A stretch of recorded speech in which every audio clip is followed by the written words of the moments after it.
Bismillahirrahmanirrahim. Assalamualaikum warahmatullahi wabarakatuh. Alhamdulillah summa alhamdulillah. Apa kabar anak-anakku yang Bapak banggakan, Bapak cintai? Semoga sehat selalu dan Allah Subhanahu wa taala lindungi baik lahir maupun batinnya. Amin ya Allah ya Rabbal alamin. Anak-anakku yang Bapak banggakan, Bapak cintai, marilah kita lanjutkan pembelajaran kita berkenaan dengan mata pelajaran usul fikih kelas 12 program keagamaan, yang kemarin kita sudah membahas tentang nasikh mansukh. Untuk selanjutnya kita akan membahas tentang ta'arud al-adillah. Namun sebelumnya marilah kita buka dulu pembelajaran ini dengan bersama-sama membacakan basmalah. Bismillahirrahmanirrahim. Anak-anakku yang Bapak banggakan dan Bapak cintai, pengertian ta'arud al-adillah secara bahasa, kata ta'arud berarti pertentangan antara satu dengan yang lain. Ta'arud jadi berlawanan, kontradiktif, kontradiksi, ya. Wahbah al-Juhaili tidak setuju terhadap pendapat sebagian kalangan yang menyamakan antara ta'arud dengan tanaqud. Kenapa tidak setuju? Menurut Wahbah, antara kedua istilah ini terdapat perbedaan. Tanaqud membawa implikasi batalnya satu dari dua dalil, sedangkan ta'arud hanya menghalangi berlaku hukum yang dimaksud. Sekali lagi, sedangkan ta'arud hanya menghalangi berlaku hukum yang dimaksud, suatu dalil tampak menggugurkan keberadaan dalil tersebut. Kata al-adilah adalah bentuk plural dari kata dalil, yang berarti argumen, alasan, dan dalil.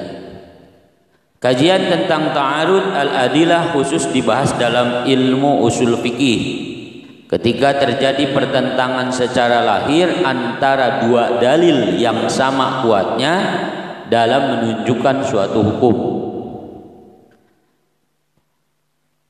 Ada beberapa definisi ta'arud al-adillah yang dikemukakan ahli usul fikih.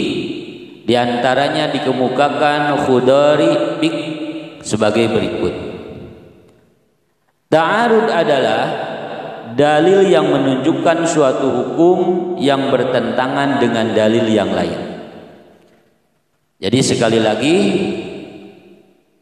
menurut Khudari Bik, ta'arud itu adalah dalil yang menunjukkan suatu hukum yang bertentangan. Nah, jadi dalil bertentangan dengan dalil yang lain, itu disebut ta'arud. Definisi ta'arud yang dikemukakan oleh Khudari Bik sejalan dengan definisi yang dirumuskan oleh Ali Hasbalah, yaitu ta'arud adalah dua dalil yang sama tingkatnya menunjukkan suatu hukum yang bertentangan dengan hukum yang dikandung dalil yang lain dalam kasus yang sama. Jadi menurut Asbalah, jadi ta'arud itu kalau ada dua dalil yang sama tingkatannya, nah dalam kasus yang sama ini ada perbedaan, ya, ada perbedaan kandungan dalil tersebut dalam satu kasus yang sama, tapi menunjukkan hukum yang berlainan antara kedua dalil tersebut. Dari kedua definisi ini diketahui bahwa pertentangan antara kedua dalil terjadi dalam bentuk lahirnya dari segi penilaian mujtahid yang mengamatinya. Ya. Jadi kenapa ada perbedaan? Ini terjadi karena ada mujtahid yang mengamatinya berbeda pandangannya. Misalnya satu dalil yang secara lahir menunjukkan hukum wajib, dalil yang lain dalam kasus yang sama menunjukkan hukum haram. Ya. Jadi contohnya kalau ada dalam satu kasus yang sama, dalil yang satu menunjukkan hukum wajib, dalil yang lain menunjukkan hukum haram. Nah, ini ta'arud. Ya, ta'arud. Bertolak belakang. Wahbah Juhaili mendefinisikan ta'arud al-adilah sebagai berikut. Ta'arud adalah salah satu dari dua dalil yang menunjukkan pada hukum suatu peristiwa tertentu, sedangkan dalil lain menunjukkan hukum yang berbeda dengan itu.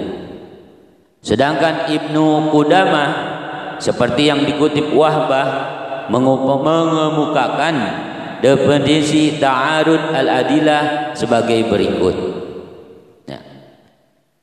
Ta'arud adalah sesuatu ungkapan yang dipakai untuk saling meniadakan dua dalil atau beberapa dalil yang menunjukkan pertentangan yang sulit mengkompromikan antara keduanya.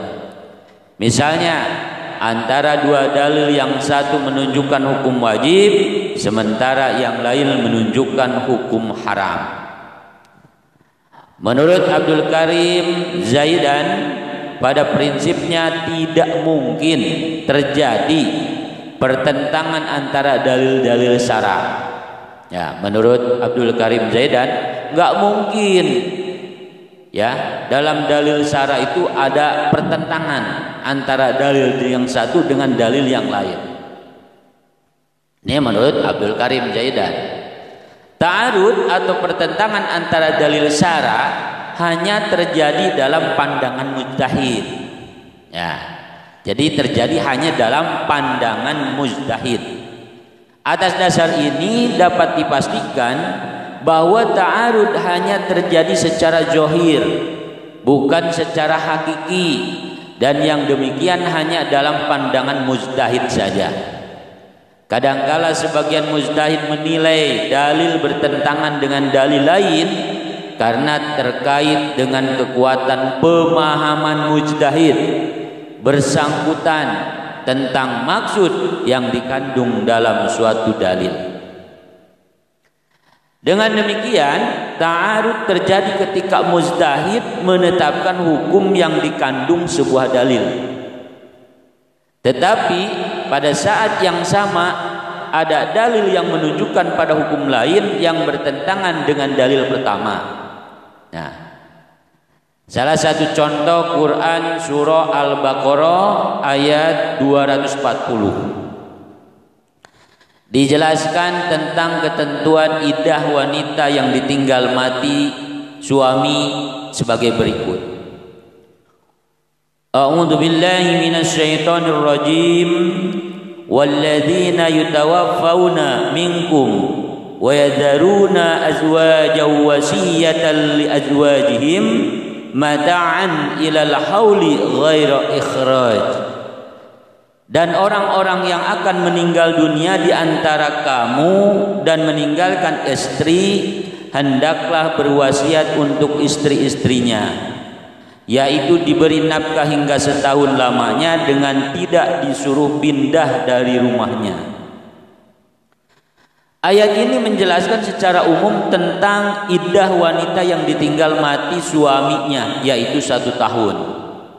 Nah, ayat ini bertentangan secara zahir dengan Quran surat Al-Baqarah ayat 234 yang berbunyi, A'udzu billahi minasyaitonir rajim.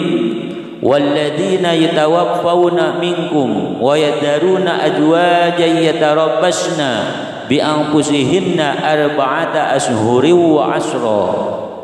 Orang-orang yang meninggal dunia di antara kamu dengan meninggalkan istri-istri, hendaklah para istri itu menangguhkan dirinya beriddah 4 bulan 10 hari.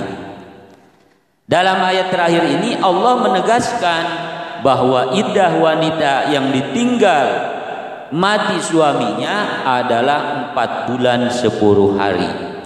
Jadi terjadi pertentangan hukum yang dikandung antara kedua ayat tersebut. Nah, itu yang disebut dengan ta'arud.